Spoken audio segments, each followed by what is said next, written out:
How to get gems in Widgetable app. Looking to earn gems in the Widgetable app. Gems are essential for unlocking premium features and enhancing your widgets.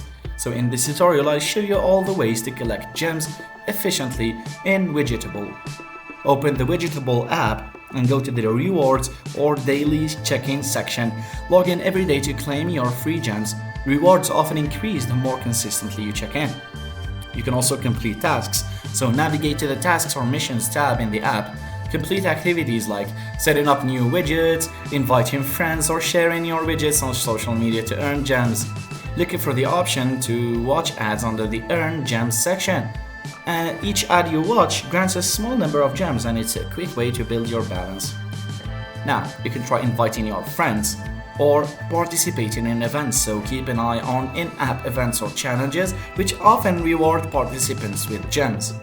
You can also try making in-app purchases, so if you're in a hurry to get gems, consider purchasing them directly from the app's store.